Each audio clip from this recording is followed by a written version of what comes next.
Hi everyone, welcome to Phrase It Friday. I'm Alex, the founder and developer of Phrase It, the English language card game and dice game that helps you go from here to here with your English.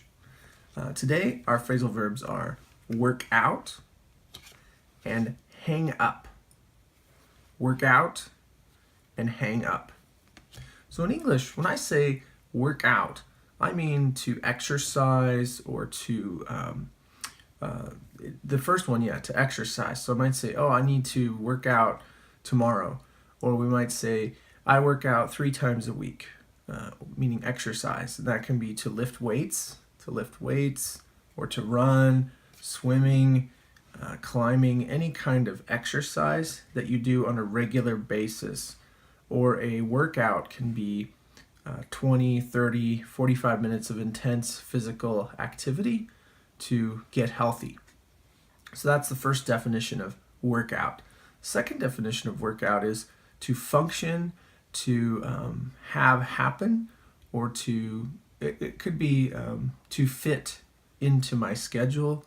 So I might talk to a friend and see if we can meet for coffee. So we'll say, does next week work out for you?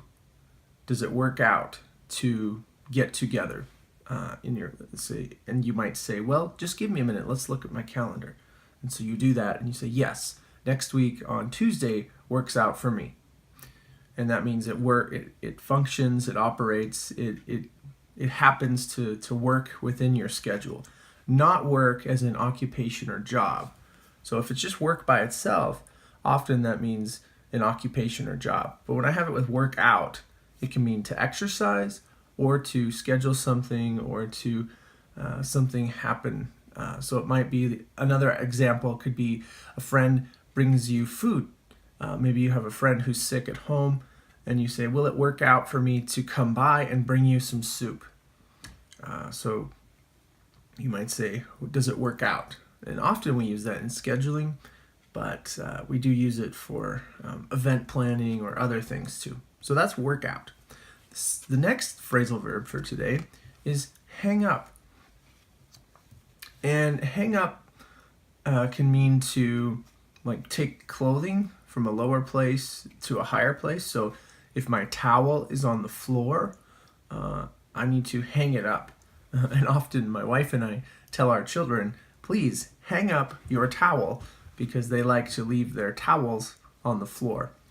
Another one for hang up too is, so the definition of hang up is to move something from a lower place to a higher place. That's hang up. But the next definition for hang up can be to end or terminate a phone call. So now we have cell phones, so we go beep beep beep, and so in the old days we would take a phone that was connected with an electrical wire to the wall, and then we would hang up the phone on that electrical wire, or on the wall mount. We would hang up the phone like that. But now with cell phones, we just hang up with a push of a button. So let's say, I'm going to hang up now. I'll call you back later. Beep.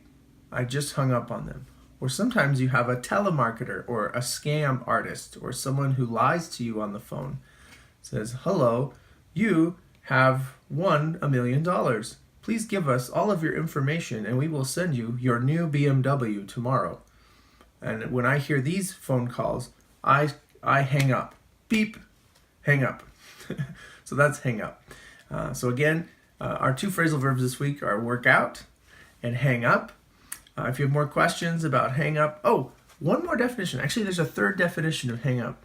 And that definition of hang up is, I got hung up in traffic. And we'll use the past tense form. We'll change this A to a U, and we'll say hung up. I got hung up in traffic, meaning I was stopped by something, and so I'm kind of holding here. I'm holding on. I'm being hung up. I'm stopped by something. It's like when you catch your shirt on the edge of a chair, and you're like, and you're hung up. It's like you're stuck on something and you can't move. So that's a third definition of hang up or hung up. And so those are our phrasal verbs for this week. So if you want to learn more phrasal verbs, please subscribe to my videos so you can receive these. Also, click the links below this video to get English activities, resources if you're a teacher or if you're a student, and also different teaching gift ideas, as well as my Phrase It cards and my Phrase It dice. I'll see you at the next Phrase It Friday.